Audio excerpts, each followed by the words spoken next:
오늘부터 한 몇 주 정도 제가 마태복음 13장에 있는 말씀을 가지고 천국 비유에 대한 말씀을 좀 차례대로 이렇게 증거하려고 합니다. 마태복음 13장에는 예수님께서 여러 번 이 천국 비유에 대한 천국을 알려주시는 비유에 대한 말씀을 하셨습니다. 한 가지 여쭤보겠습니다. 혹시 비유라는 단어의 뜻이 뭔지 혹시 기억하시나요? 제가 첫 시간에 비유가 뭐라 그랬죠? 네, 그렇죠. 비유는 옆에 무엇인가를 둔다, 그런 뜻이라 그랬죠. 두는 목적은 뭘까요? 왜 무엇인가를 그 옆에 두죠? 두 가지를 비교하기 위해서, 비교하여서 그 원래 설명하려던 것의 의미를 알려주려고, 그렇게 하는 것이죠. 그래서 무엇인가를 설명하기 위해서 옆에 무엇인가를 둔다. 그것이 이제 비유라는 말의 뜻이라고 말씀드렸습니다. 그래서 하나님께서 주님께서 천국을 우리에게 설명하시기 위해서, 우리가 천국을 모르잖아요. 어떤 곳인지. 가본 적이 없기 때문에. 그래서 어떻게 하시는 겁니까? 천국을 소개하시기 위해서 이 땅에 있는 것들을 가지고 천국을 예를 들어서 설명하시는 거예요. 그래서 밭을 가지고 무엇을 설명하시는 겁니까? 천국을 설명하시는 거예요. 이 지상에 우리가 쉽게 이해할 수 있는 것들을 가지고 하늘나라의 신비, 하늘나라의 그 놀라운 일들을 우리에게 알려주시기 위해서 예수님께서 우리에게 하신 말씀의 방법이 비유다 하는 겁니다. 오늘도 역시 우리가 이 비유의 말씀을 주님께서 하시는 것을 들을 수 있는데, 오늘 읽어보니까 어떠십니까? 무슨 내용인지 다 아시겠죠? 네, 여러분들 다 이미 익숙하게 아시는 비유의 내용을 오늘 같이 읽었습니다. 우리가 그래서 한번 읽고 그냥 집에 가셔도 되는데, 그죠? 제가 굳이 이 시간에 설명해야 될 필요가 있을까요? 고개를 끄덕거리시는 분이 계시. 네, 오늘 주님께서 이 비유의 말씀을 통해서 저희들에게 하늘나라 비밀을 우리에게 알려주시는데, 예수님은 어떤 의미에서는 그 하늘나라 비밀을 우리에게 설명하시는 아주 위대한 설교자이세요. 설교가이시죠. 아마 역사적으로 여러분들이 기억하시는 가장 위대하고 뛰어난 설교자는 누구십니까? 예수님 말고. 네. 바울이요? 네. 사도 바울 역시 보면 훌륭하죠. 여러분들 신앙생활 하면서 영향을 끼친 설교자가 안 계세요? 네. 여러분들 계시겠죠? 예. 이름 되면 알만한 분들이 아마 유명한 설교자들이 많이 계십니다. 그럼에도 불구하고 예수님께서 하신 우리가 예수님을 가장 최고의 그런 설교자로 우리가 볼 수 있습니다. 예수님께서 마태복음에 보면 5장부터 6장, 7장까지 예수님께서 이제 소위 말하는 산상설교, 이렇게 약간 산에 올라가서 야트막한 언덕에 가셔서 예수님께서 이제 복음을 전하신 적이 있습니다. 그것을 우리가 마태복음 5장, 6장, 7장 요 석장에 걸친 말씀을 산상설교라고 하는데, 그 말씀을 다 마치시고 난 다음에 그 말씀을 들은 사람들의 반응이 나와 있습니다. 우리 한번 마태복음 7장 28절, 29절 한번 읽어보도록 하겠습니다. 마태복음 7장 28절, 29절 같이 한번 읽습니다. 예수께서 이 말씀을 마치심에 무리들이 그의 가르침에 놀라니 이는 그 가르치시는 것이 권위 있는 자와 같고 그들의 서기관들과 같이 아니함이로라. 예수님께서 말씀을 딱 마치시고 나니까 그 가르치심을 들었던 많은 사람들이 어땠습니까? 놀랐다 그러죠. 놀랐다고 하면서 그 이유가 뭐예요? 그 가르치시는 말씀의 권위가 남달랐던 거예요. 그들에게 늘 말씀을 가르치던 사람들은 누굽니까? 서기관들, 바리새인들, 이런 사람들이 말씀을 늘 가르쳤는데, 이 사람들이 말씀을 전하는 것과 너무나 다른 차원의 권위, 이게 주님의 말씀, 예수님의 설교 가운데, 가르치심 가운데 있었다는 겁니다. 그래서 그런데 놀라운 것은 예수님이 이렇게 능력 있는 말씀을 증거하셨음에도 불구하고 많은 사람들이 예수님을 믿었습니까? 우리가 성경을 이렇게 쭉 읽어보면 그렇지 못했어요. 예수님은 그 어느 설교자들보다도 뛰어난 하늘나라의 메시지를 증거하신 설교자이심에도 불구하고 많은 사람들이 그 메시지를 듣고 예수님을 믿지 못했습니다. 그게 참 문제예요. 오늘 저희가 13장의 말씀을 읽었는데 우리가 10장부터 한번 그 13장의 말씀이 주어지는 그 배경을 한번 좀 이렇게 보도록 하겠습니다. 여러분들 10장을 보시면 예수님께서 12제자를 부르시는 장면이 나옵니다. 12제자를 부르시고 그들에게 권세를 주세요. 권세를 주시고 그들에게 하늘나라 복음을 전하도록 파송을 하십니다. 그것이 마태복음 10장에 나와요. 그 파송하시는 내용이 나오는데 그러면서 예수님께서 제자들에게 파송 설교를 하시는 거죠. 파송식을 하면서 거기서 예수님께서 일종의 설교를 하신 거예요. 그 말씀의 내용을 보면 그 요지가 이겁니다. 너희들이 이제 가서 하늘나라 복음을 전할 터인데 그 복음을 듣고 그 하늘나라 복음을 듣고 너희를 영접하는 자들이 있을 거고 또 한편으로는 그 너희들이 전한 그 복음을 거절하는 자들이 있을 거라는 거예요. 제자들이 가서 하늘나라 복음을 전할 때에 반응이 두 가지로 나타날 거라는 거예요. 하나는 어떻게 하는 자들?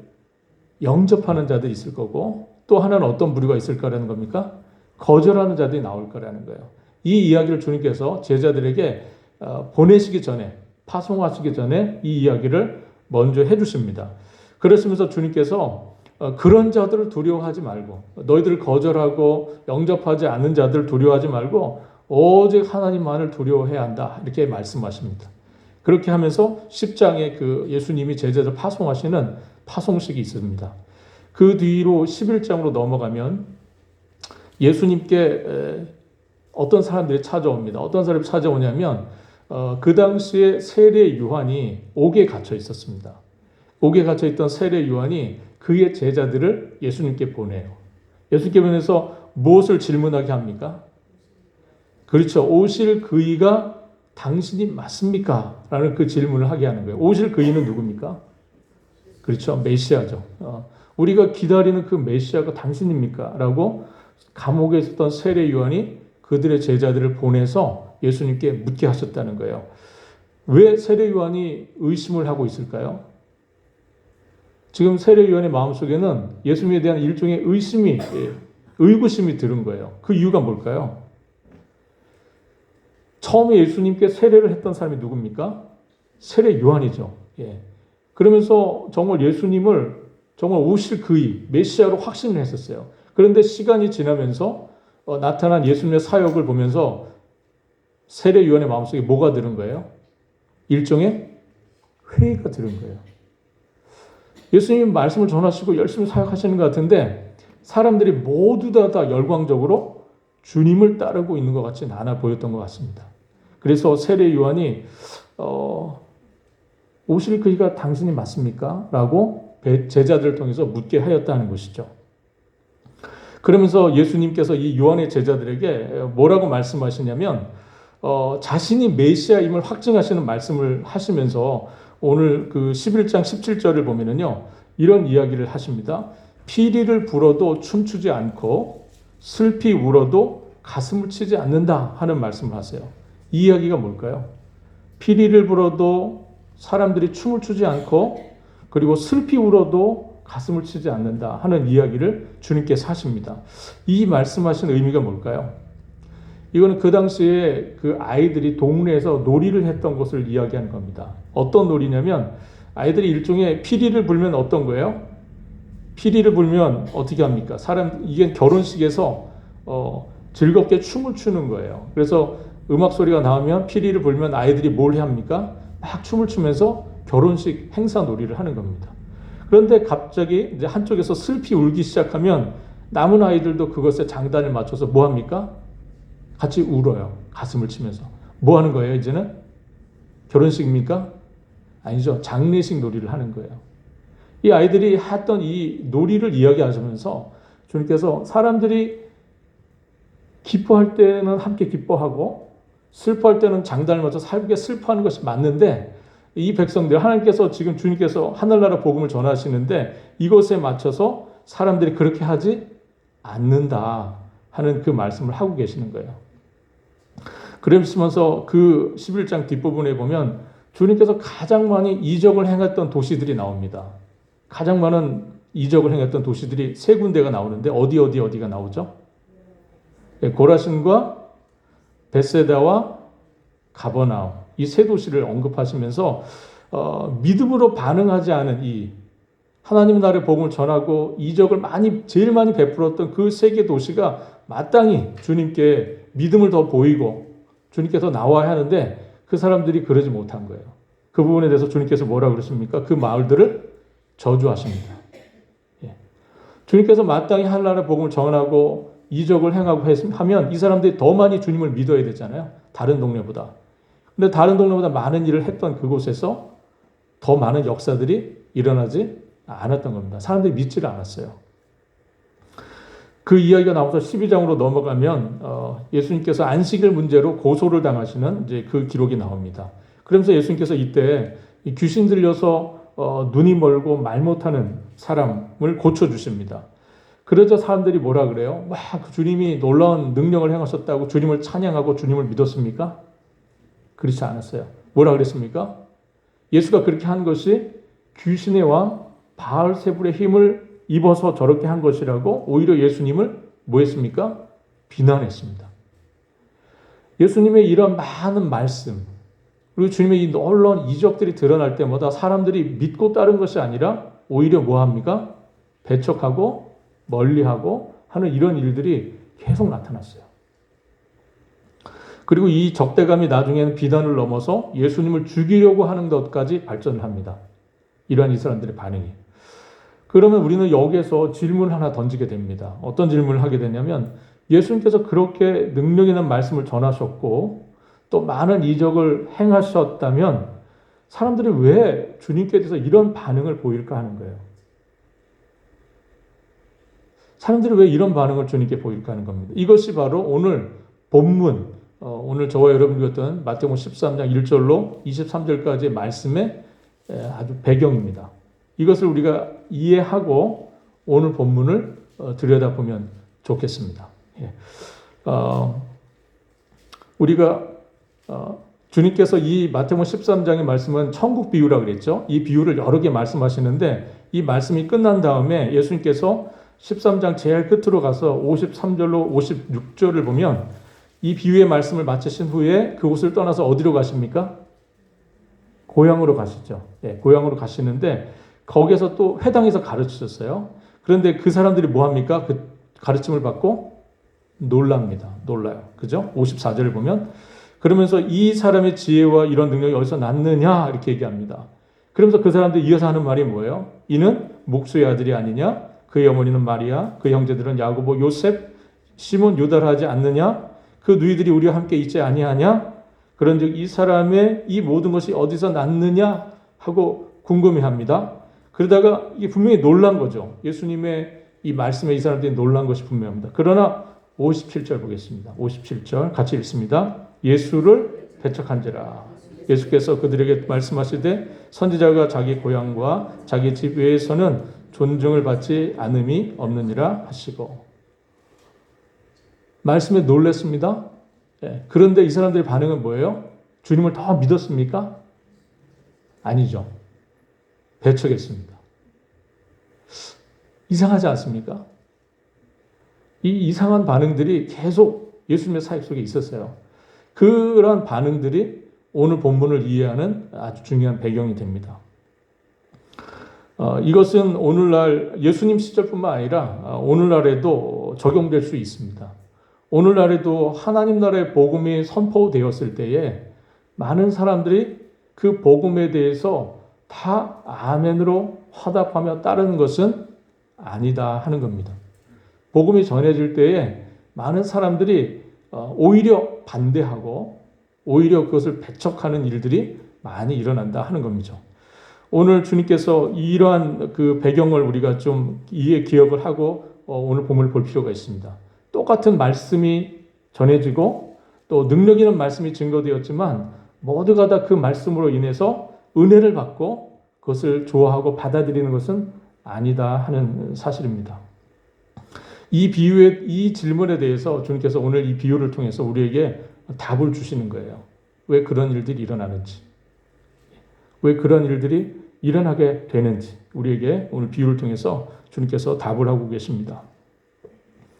제가 목이 좀 많이 지금 상태가 안 좋은 상태에서 얘기를 해서 굉장히 좀 가라앉을 겁니다. 그죠? 예. 괜찮으십니까? 네.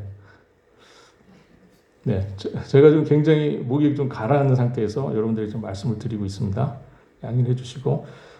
오늘 비유는 우리가 소위 말하는 씨 뿌리는 자의 비유로 이렇게 불려지는 본문이에요. 씨 뿌리는 자의 비유. 그런데 사실은 씨 뿌리는 자의 비유라고 오늘 본문을 정의하는 게 조금 맞지가 않습니다. 왜냐하면 오늘 비유의 중심은 씨를 뿌리는 자에게 있는 것이 아니라 사실은 씨 그 자체와 그리고 그가 씨가 뿌려진 밭 거기가 사실은 중요합니다. 그래서 오늘 본문은 씨 뿌린 자의 비유라는 제목보다는 네 가지 밭의 비유 이렇게 이해를 하는 게 좋습니다. 자, 오늘 비유를 보니까 씨를 뿌리는 사람은 한 사람이고 씨가 다 똑같은 씨예요. 씨가 다르지 않습니다. 주님께서 갈릴리와 유대 지방을 다니면서 천국 복음을 전했어요. 그런데 항상 반응이 항상 어떻게 했습니까? 다르게 나타났습니다. 항상 다르게 나타났어요.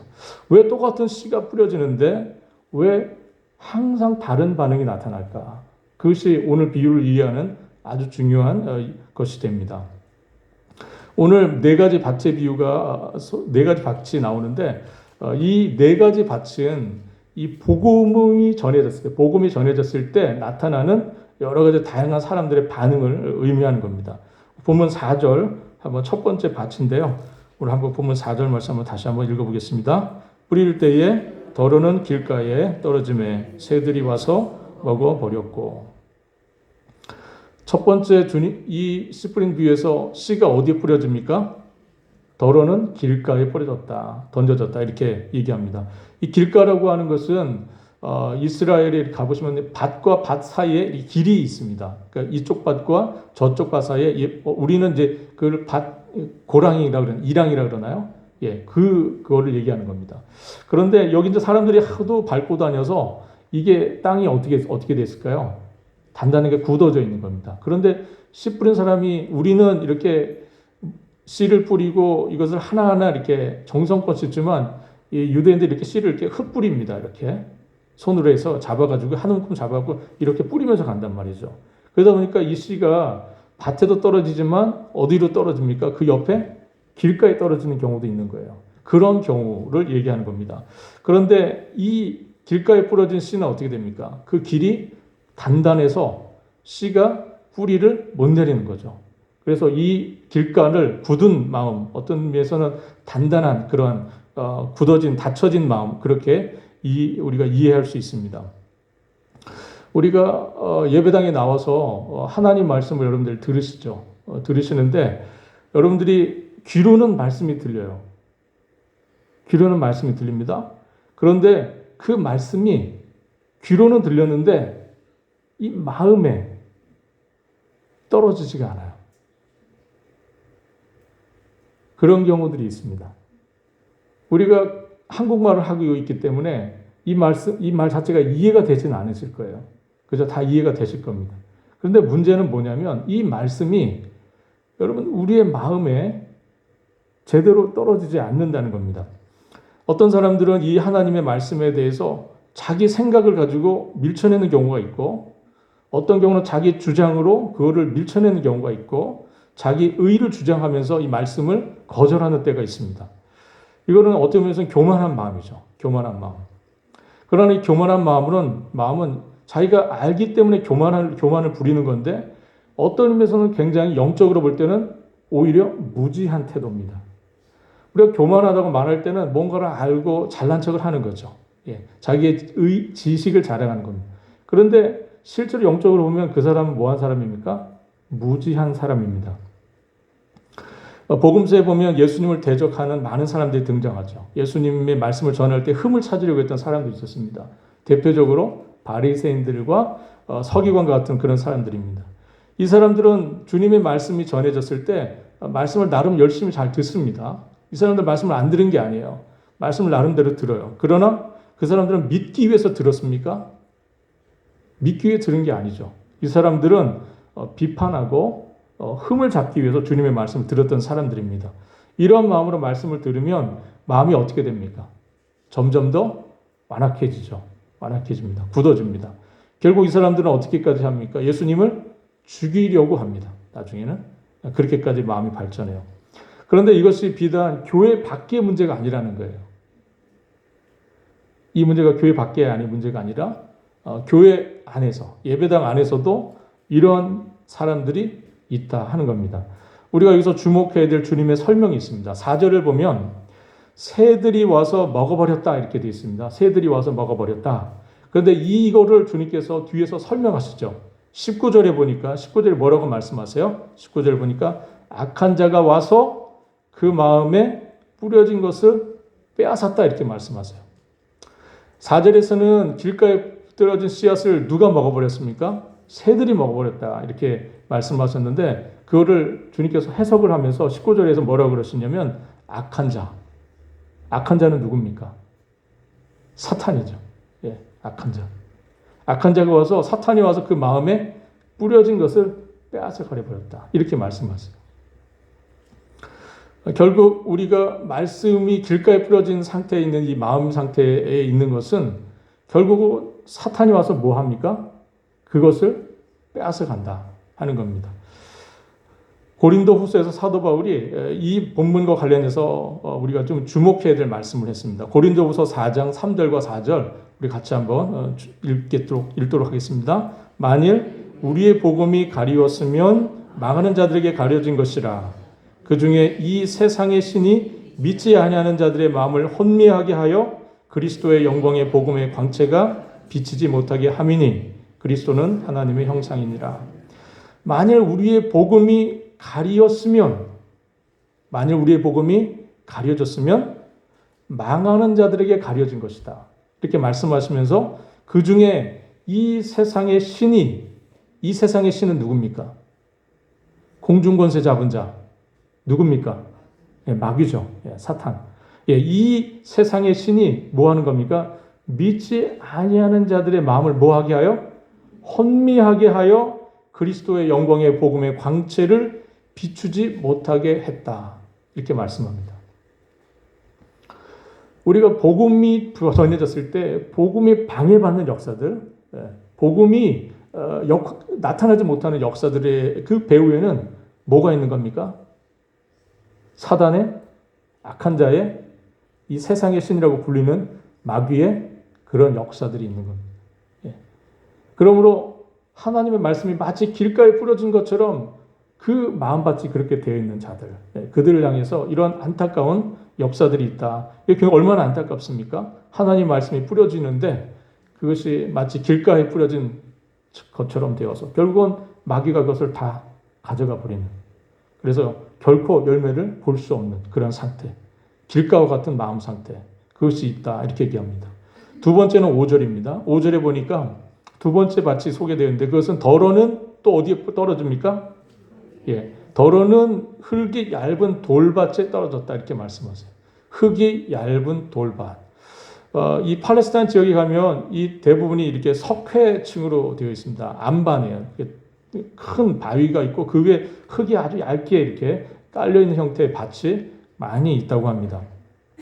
그래서 주님은 흙이 깊지 않기 때문에 싹이 뭐예요? 곧 나오나 싹이 곧 나옵니다. 그런 해가 돋은 후에 타서 뿌리가 없어져 말라버렸다. 이렇게 주님께서 말씀하십니다. 그것을 20절과 21절에서 주님께서 뭐라고 설명을 하시냐면 이렇게 말씀하세요. 돌밭에 뿌려졌다는 것은 뭡니까? 말씀을 듣고 즉시 기쁨으로 받았다는 거예요. 이 사람에게는 말씀이 뿌렸을 때 그 말씀을 즉시 받았어요. 그리고 그것이 뭐가 됐어요?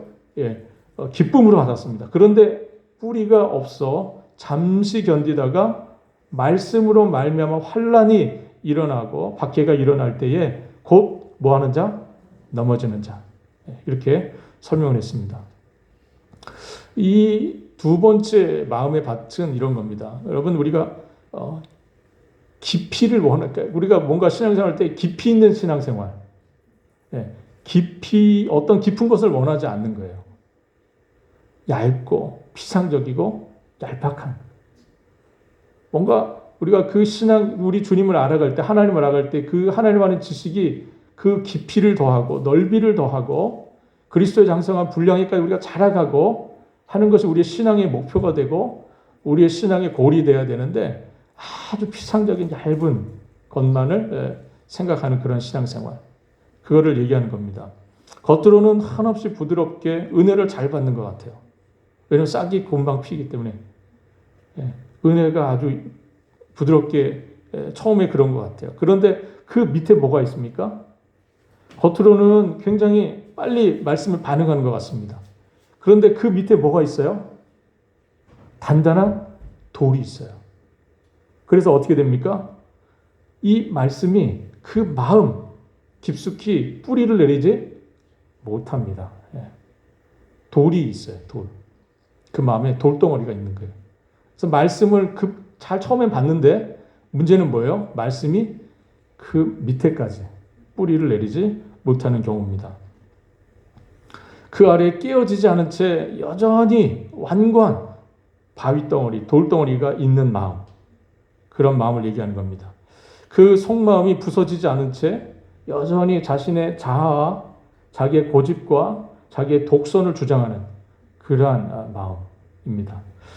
그러나 구원을 얻는 믿음은 뭡니까? 우리가 구원을 얻는 믿음은 그 속에 있는 단단한 마음까지도 산산조각이 나고 완전히 깨어지고 부서져서 부드러운 마음이 되어질 때, 그럴 때 우리가 열매 맺는 신앙, 우리가 참으로 구원을 얻는 믿음에 이르게 되죠.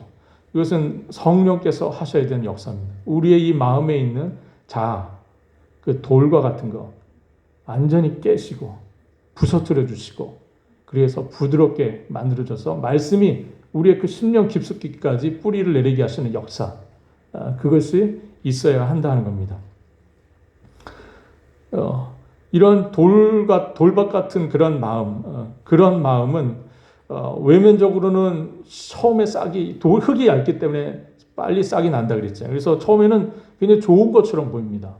그러나 전해지는 그 말씀 앞에 빨리 반응하기 때문에 그렇지만, 그러나 깊이를 원하지 않고 깊이 있는 신앙을 추구하지 않은 신앙이기 때문에 결국은 뭐 하게 됩니까? 시간이 지나면 그 신앙의 진위가 드러나고 마는 거예요. 시간이 지나면 드러납니다. 이게 진짜 신앙인지 아닌지가 드러나게 되는 거죠. 말씀으로 인해서 오늘 보면 21절에 보면 말씀으로 말미암아 환난과 박해가 같은 어려움이 날 때, 뭔가 손해보는 일이 일어날 때에 그 사람 뭐 하게 됩니까? 곧 넘어집니다. 곧 넘어져요. 참된 믿음의 요소인 인내가 없기 때문입니다. 이는 그 사람은 이 말씀의 본질을 이해하지 못하는 아주 피상적인 믿음 가운데 있었기 때문에 그러한 일이 곧 벌어지고 마는 거죠. 뿌리가 없는 신앙, 즉 거짓된 신앙입니다. 말씀으로 인해서 환난이 닥치면 바로 넘어지는 신앙, 그러한 믿음, 그것을 얘기하는 겁니다. 여러분들 지금 두 가지의 마음밭에 대해서 소개가 되었는데, 여러분들은 이 말씀을 들으면서 어떤 생각이 드십니까? 아, 다행이다. 나는 여기에 속하지 않는 것 같다. 그런 마음이시죠? 네. 이런 마음이 아니신 것 같아요. 여러분들은 다 여기에 속하지 않으신 분들입니다. 세 번째, 주님께서 7절에서 이렇게 말합니다. 더러는 이제 또 일부는 어떻게 되는 겁니까? 그 씨가 어디로 떨어졌어요? 가시떨기 위에 떨어졌어요. 가시떨기 위에. 그래서 떨어짐에 뭐가 자라요? 이 말씀에 싹이 자라야 되는데 뭐가 자랍니까? 가시가 자라요. 가시떨기에 떨어졌기 때문에. 가시가 자라서 뭘 막아요? 기운을 막습니다. 이 말씀의 씨앗이 떨어서 싹을 틔우고 자라도록 하지 못하게 막는 거예요. 뭐가요? 가시가. 그걸 막는 상태입니다. 앞에 길가와 그리고 그 흙이 얇은 돌밭에 이 밭은 어떤 조건이 어떻습니까? 그 내부 안에서 일어난 문제예요. 그런데 이 가시는 어떻게 상황이 어떻습니까? 문제가 그 외부에서 발생되는 문제들입니다. 가시가 밖에 있잖아요. 그죠? 주님께서 22절에서 이렇게 말씀하십니다. 오늘 보면 요거에 대한 22절의 말씀을 보면 가시떨기에 뿌려졌다는 것은 뭐합니까? 말씀을 들으나 세상의 염려와 재리의 유혹에 무엇이 막혀요? 말씀이 막혀 결실하지 못하는 자. 이렇게 주님께서 설명을 해주십니다. 여기 막혔다는 단어가 있습니다. 막혔다. 이 막혔다는 단어가 우리가 영어 성경 이렇게 번역본을 보시면 이 헬라어 단어를 초크가 뭡니까? 질식시키는 거. 네, 질식시키는 그런 단어의 뜻입니다. 이 막혀가. 질식시킨다. 그런 뜻이에요. 그러면 이 사람은 분명히 말씀을 듣는데 이 말씀을 질식시키는 거예요. 뭐가? 가시가. 말씀을 뭘 쫄려고 말씀이 자라지 못하도록 질식시키는 상태. 네, 그런 상태입니다. 그 말씀이 심령 안에 자랄 수 없도록 질식시키는 그런 요소들이 우리의 외부에 많이 있다 하는 겁니다. 그게 바로 뭡니까? 세상의 염려, 그리고 뭡니까? 재물의 유혹입니다. 이것이 하나님의 말씀을 질식시키는 대표적인 요소로 주님께서 언급하고 계세요. 우리가 마태복음, 우리가 그 예를 볼 수 있는 게 마태복음 19장을 보시면 어느 한 사람을 통해서 이 예가 아주 잘 드러납니다. 그 사람은 마태복음 19장에 나오는 사람은 부자입니다. 그리고 청년이었고요. 관원이었습니다. 우리가 부자 청년에 대한 이 이야기 아시죠? 이 사람이 와서 주님께 무슨 선한 일을 하여야 내가 영생을 얻을 수 있겠습니까? 이렇게 묻습니다. 그럼 물으면서 그는 뭐라 그러죠? 주님, 제가 어렸을 때부터 율법을 잘 지켰습니다. 이렇게 얘기합니다. 예.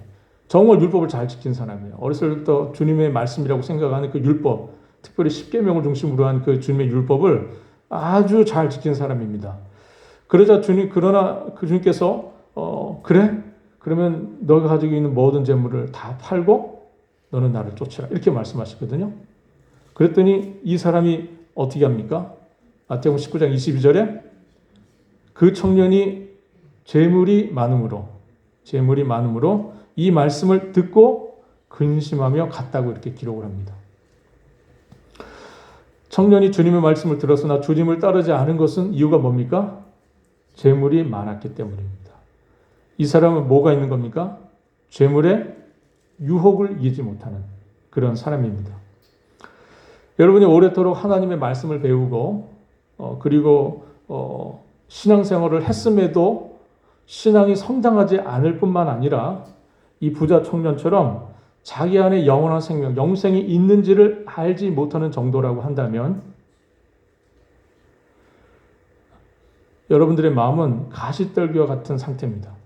가시떨기와 밭과 같은 상태. 그런데 오랜 신앙생활하고 이 청년은 어떤 사람입니까? 아주 어렸을 때 율법을 잘 지킨 사람입니다.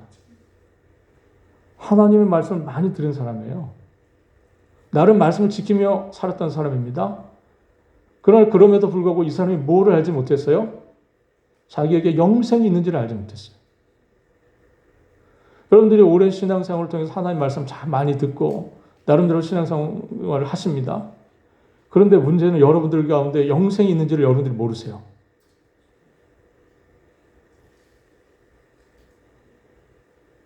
여러분들 하나님 말씀 많이 들었어요. 그리고 나름대로 신앙생활을 지금까지 해오셨습니다. 그런데 여러분들의 영생이 있는 줄 여러분들이 알지 못하세요. 이게 어떻게 되는 겁니까?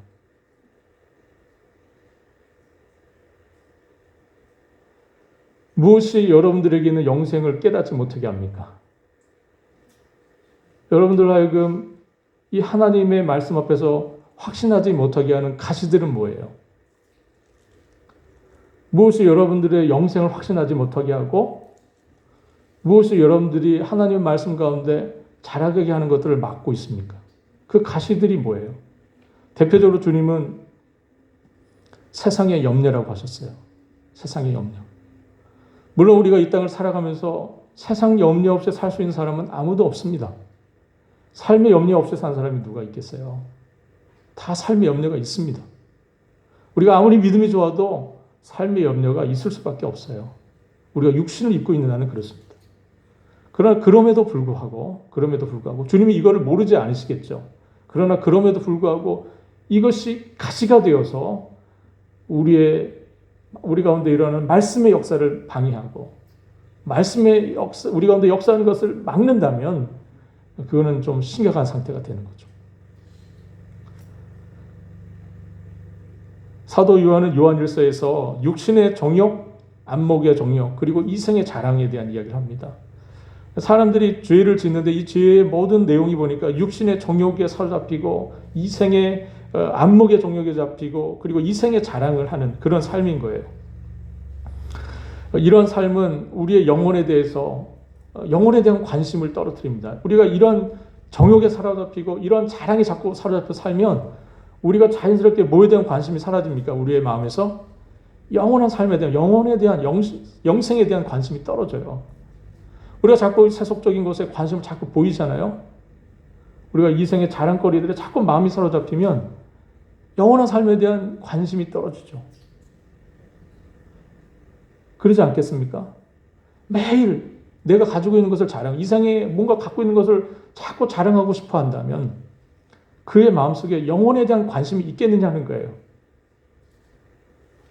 우리가 모여서 신자들이 대화를 나누고 우리가 여러 가지 교제들을 해 나갈 때 저는 우리들 가운데 이 세상의 자랑거리를 자꾸 이야기하는 모임이 없어졌으면 좋겠어요. 모여서 이 세상의 것들을 자꾸 자랑하는 그 관심, 그 대화 속에 하나님의 나라가 역사할까요?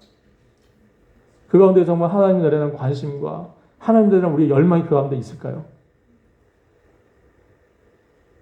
그러므로 우리가 이 세상에 속하는 허탄한 생각 속에 마음을 쏟지 않고 살아갈 수 있기를 바랍니다. 정말 우리가 이 세상에 허탄한 것에 우리의 마음이 뺏기고 허탄한 자랑에 우리의 시간들을 쏟지 않기를 바랍니다. 정말 영원한 생명에 대한 소망이 우리 가운데 있고 우리가 할 수만 있다면 이 복음을 전하는 일에 우리가 어떻게 우리의 남은 시간들을 드릴 것인가를 우리가 이야기하고 그것들을 나눌 수 있는 그런 모임이 될 수 있기를 바랍니다. 오늘 여러분들 지금 여러분의 마음속에 뿌려진 그 마음, 이 씨앗은 지금 어떤 마음 상태에 뿌려져 있습니까? 지금 세 번째 마음의 상태까지 이야기를 했는데 여러분들의 그 하나님의 말씀이 이 세 가지 밭 중에 떨어지는 일이 없기를 바랍니다.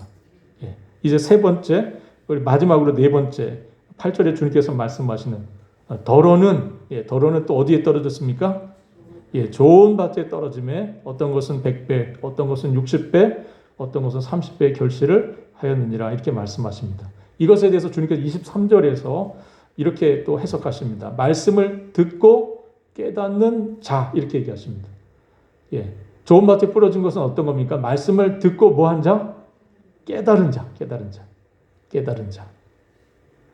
예, 그 깨달은 자를 가르치고 열매를 맺는 마음을 말합니다. 씨가 제대로 심겨졌다면 그것을 증명하는 게 뭡니까? 결실이죠. 예, 열매를 맺는 겁니다. 모두가 천국 복음을 들었습니다. 즉시 기쁨으로 받기도 했어요. 그런데 유독 여기에서 요 사람만 주님이 그들이 깨달았다 이렇게 말씀하십니다. 깨달았다. 예, 우리가 깨닫는다는 것은 놀라운 일입니다. 우리가 이 깨닫는 역사가 우리 가운데 있기를 바랍니다. 여러분들이 말씀을 들을 때마다 말씀이 깨달아지실 수 있기를 바라요. 네, 이게 정말 중요합니다. 우리가 말씀을 들었는데 무슨 말인지 이해가 안 되고 그것이 공허한 메아리처럼 들리고 도대체 이것이 무엇을 말하는 것인지 알 수 없는 상황이 계속된다면 그거 굉장히 위험한 겁니다. 저는 여러분들이 하나님의 말씀이 선포될 때마다 깨달아지시는 복된 역사가 있기를 바랍니다. 우리가 말씀을 깨닫는 일을 위해서 꼭 두 가지를 여러분들 기억하셔야 합니다. 첫 번째는 우리가 하나님 말씀을 깨닫는다고 하는 것은 철저하게 자기 부인하는 마음이 있어야 돼요. 우리가 하나님 말씀이 깨달아지기 위해서는 자기를 부인하는 그런 마음, 자기 부인하는 마음이 있어야 하나님의 말씀을 말씀으로 받아들일 수 있게 됩니다. 자기 부인이 없이 하나님의 말씀을 받아들이는 일은 없습니다. 예, 자기를 부인하셔야 돼요. 마음속에 돌덩이와 같은 아집, 그리고 그 자기의, 자기 주장 이런 것들이 있으면 절대로 말씀이 그 가운데 깨달아지지 않습니다.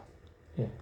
그래서 정말 자기를 부인하는 그런 마음으로 하나님 말씀을 받을 수 있기를 바랍니다. 그때 주님께서 깨달아지는 그런 역사를 주신다는 겁니다.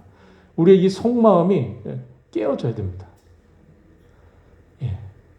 정말 사도 바울이 갈라디아서 말씀한 것처럼 우리가 그리스도와 함께 십자가에 못 박혀 죽었다. 그 죽음은 자아의 죽음이죠. 예. 나의 그 옛자가, 그 정말 돌덩이와 같은 내 옛자가 깨어지고 부서지는 그런 역사. 그게 있어야 우리가 주님의 말씀을 들을 때 깨닫는 일이 일어난다 하는 겁니다. 그것이 바로 말씀을 우리가 믿음으로 받아들이는 거죠. 그 상황이. 믿음으로 말씀을 받아들이는 거예요. 그것이 바로 그런 믿음의 역사가 됩니다. 우리 한번 히브리서 4장 1절과 2절 한번 같이 읽어보도록 하겠습니다. 히브리서 4장 1절과 2절. 그러므로 우리는 두려워할지니 그의 안식에 들어갈 약속이 남아 있을지라도 너희 중에는 혹 이르지 못할 자가 있을까 함이라. 그들과 같이 우리도 복음 전함을 받은 자이나 들은 바 그 말씀이 그들에게 유익하지 못한 것은 듣는 자가 믿음과 결부시키지 아니함이라. 그러므로 우리는 두려워할지니 무엇을 두려워하라는 겁니까? 히브리서 기자가 그의 안식에 들어갈 약속이 남아있을지라도. 그의 안식에 들어갈 약속은 뭡니까? 우리가 구원받는 것을 의미하는 겁니다. 구원받는 것을. 있을지라도 너희 중에는 혹 이르지 못할 자가 있을까 함이라. 지금 히브리서 기자는 뭘 염려하는 겁니까? 같이 하나님의 말씀을 듣고 하나님 말씀을 들으면서 신앙생활을 했던 사람들 중에서, 그런 우리 사람들 중에서 어떤 사람들이 있는 거예요? 그 안식에 들어갈 약속에 참여하지 못할 자가 있을까 걱정이 되는 겁니다. 그러면서 뭐라 그러죠? 그들과 같이 우리도 복음 전함을 받은 자이나, 그들도 복음을 들었다는 거죠. 받은 자이나 들은 바 그 말씀이 그들에게 유익하지 못한 것은, 이유가 뭡니까? 듣는 자가 믿음과 결부시키지 아니함이라. 말씀을 들었는데 말씀을 뭐와 연결시키지 못한 거예요? 믿음. 말씀을 믿음으로 듣지 않는 거예요. 그냥 좋은 말씀 하시나 보다. 그렇게 그냥 듣는 거예요. 이 말씀에 대해서 우리가 믿음으로 반응해야 된다는 것을 깨닫지 못하는 겁니다.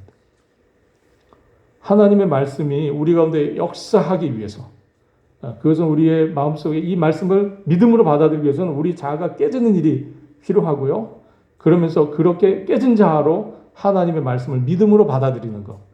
그럴 때 우리 주님께서 깨닫게 하시는 역사가 있다 하는 겁니다. 또 한 가지, 두 번째로 제가 이 말씀과 관련해서 드리고 싶은 말씀은, 자기를 부인하는 그 믿음의 자세로 말씀을 꼭 드려야 되는 일이 첫 번째 중요하고요.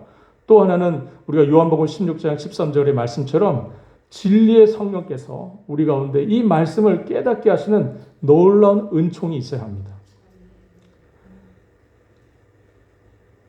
여러분, 우리 자아를 부인하고 우리가 믿는 마음으로 주님 앞에 주님의 말씀을 듣고 그것을 우리의 믿음으로 결부시키려고 하는 우리의 노력과 더불어서 정말 중요한 것 하나는, 정말 성령께서 우리의 어두운 마음을 비춰주셔야 됩니다.